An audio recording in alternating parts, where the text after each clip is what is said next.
Mushroom বন্ধুরা দেখো, আমি বাজার থেকে ফ্রেশ মাশরুম কিনে এনেছি। আজ আমি মাশরুম দিয়ে দারুণ মজার একটি রেসিপি তোমাদের সঙ্গে শেয়ার করব।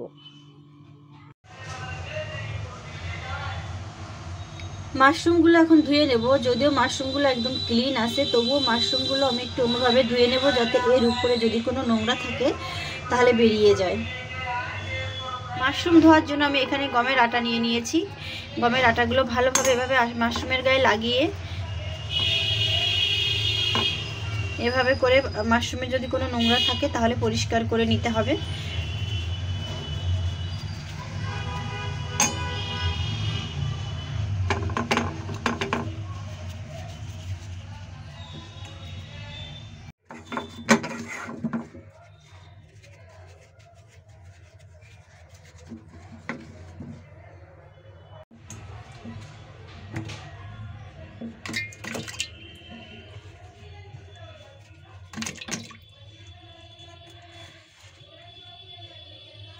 এখন আমি জলের ভেতর দিয়ে মাশরুমগুলো ধুয়ে নেব আটা মেখে নেওয়ার পরে। এভাবে আটা মাখিয়ে মাশরুম পরিষ্কার করলে মাশরুমগুলো খুব ভালো পরিষ্কার হয়ে যায়, একটু নোংরা থাকে না।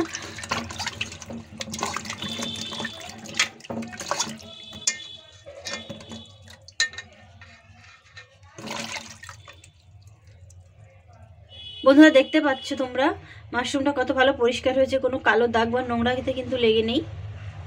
এভাবে করে সবগুলো মাশরুম আমি ধুয়ে উঠিয়ে নেব। মাশরুমগুলো ভালোভাবে ধুয়ে পরিষ্কার করার পর আমি এখন মাশরুমগুলো কেটে নেব। মাশরুম কাটার সময় শুধু নিচের এই অংশটি অল্প করে কেটে ফেলে দিতে হবে, আর কোনো অংশ কাটার কোনো প্রয়োজন হয় না। আমি মাশরুমগুলোকে এখন স্লাইস স্লাইস করে কেটে নেব। বন্ধুরা দেখো, আমি একটা মাশরুমকে চারভাবে এভাবে স্লাইস করে কেটে নিয়েছি। মাশরুমের এই নিচের অংশটা কিন্তু কাটার সময় ফেলে দিয়েছি কেটে। সামান্য অল্প একটু কেটে ফেলে দিতে হয়, কারণ ওই অংশটা অনেক শক্ত থাকে, সেদ্ধ হতে চায় না।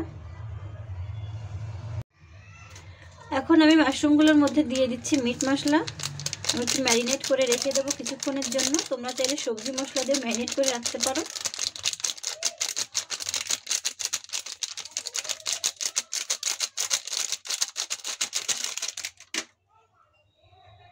বন্ধুরা তোমরা দেখতে পাচ্ছ মিট মশলা দিয়ে আমি মাশরুমগুলোকে ম্যারিনেট করে রেখে দিচ্ছি 5-7 মিনিটের জন্য।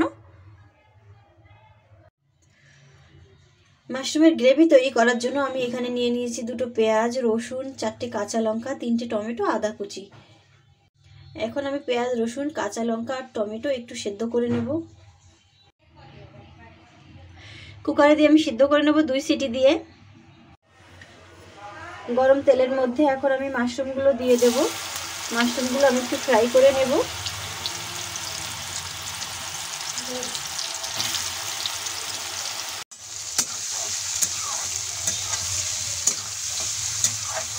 চুলার আঁচ মিডিয়াম ফ্লেমে রেখে আমি মাশরুমগুলো ফ্রাই করে নেব।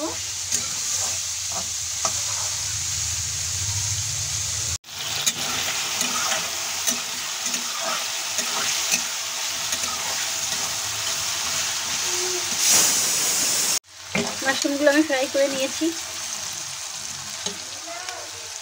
টমেটো, পেঁয়াজ, রসুন, কাঁচা লঙ্কা সেদ্ধ হয়ে গেছে। আমি কুকারে 3 সিটি দিয়ে নিয়েছি। তোমরা দেখতে পাচ্ছ বন্ধুরা একেবারেই নরম হয়ে গেছে। এখন একটু ঠান্ডা হওয়া পর্যন্ত অপেক্ষা করব, তারপর একটা মিক্সার জারে আমি পেস্ট তৈরি করে নেব। ঠান্ডা হয়ে গেছে, এখন আমি দিয়ে দেবো একটি মিক্সার জারের মধ্যে।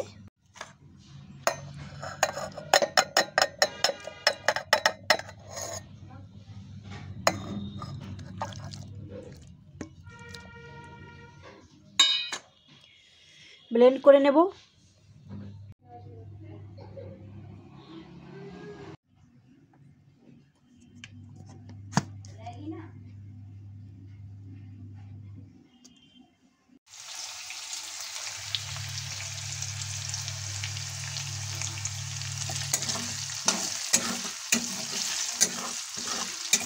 যে কড়াইতে আমি মাশরুম ভেজেছিলাম সেই কড়াইয়ের মধ্যে তেল দিয়ে জিরে আর আদা ফোড়ন দিয়ে দিচ্ছি আমি।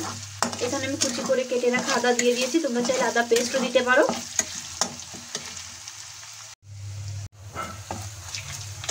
আদাটা ভেজে নেওয়ার পর আমি এখানে দিয়ে দিচ্ছি টমেটো, পেঁয়াজ, কাঁচা লঙ্কা, রসুন পেস্ট।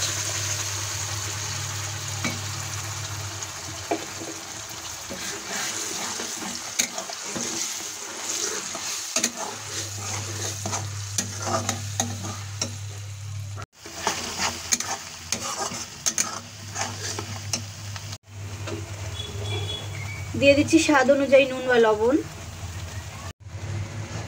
দিয়ে দিচ্ছি পরিমাণ অনুযায়ী হলুদ,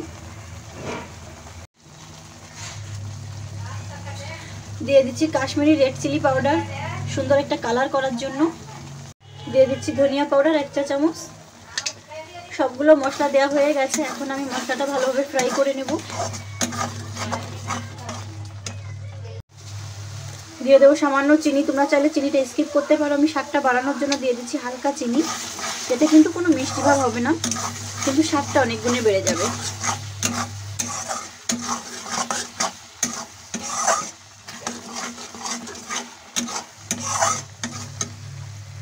মশলা ফ্রাই করা হয়ে গেছে, এখন আমি এর মধ্যে দিয়ে দিচ্ছি জল।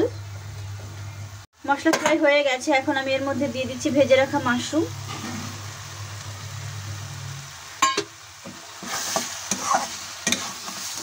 মাশরুম কিন্তু খুব তাড়াতাড়ি সেদ্ধ হয়ে যায়, মাশরুম ভেজে নিয়েছি তো মাশরুম 80% সেদ্ধ কিন্তু হয়েই গেছে। দিয়ে দিচ্ছি পরিমাণ অনুযায়ী জল, আমি অল্প জল দেবো কারণ গ্রেভিটা বেশি হবে, তোমরা তোমাদের ইচ্ছা অনুযায়ী বা স্বাদ অনুযায়ী জলটা দিয়ে দেবে।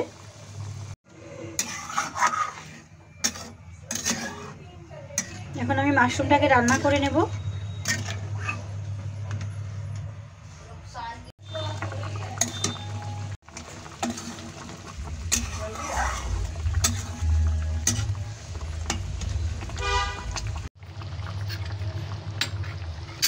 মাশরুম রান্না হয়ে গেছে, এখন আমি দিয়ে দিচ্ছি একটু ধনিয়া পাতা কুচি,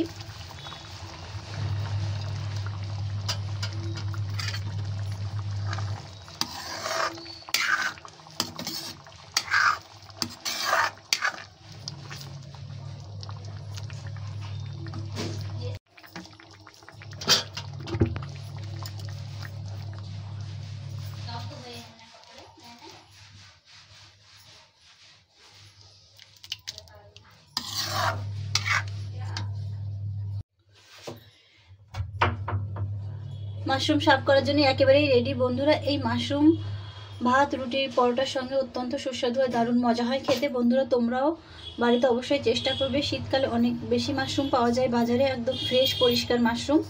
তো আমি তোমাদের কাছে রিকোয়েস্ট করব যে তোমরাও বাড়িতে অবশ্যই একবার এই রেসিপিটি চেষ্টা করবে, অনেক অনেক ভালো লাগবে বন্ধুরা। মাশরুম খুবই মজার, খুবই পুষ্টিকর একটি খাবার। তো বন্ধুরা কেমন লাগলো আমার এই মাশরুম রেসিপিটি অবশ্যই কমেন্ট করে জানাবে। আর আমার ভিডিওগুলো যদি তোমাদের ভালো লাগে তাহলে আমার চ্যানেলটি সাবস্ক্রাইব করে লাইক শেয়ার কমেন্ট করে দিও। আজ এ পর্যন্তই সবাই খুব ভালো থেকো। Thank you so much for watch my video.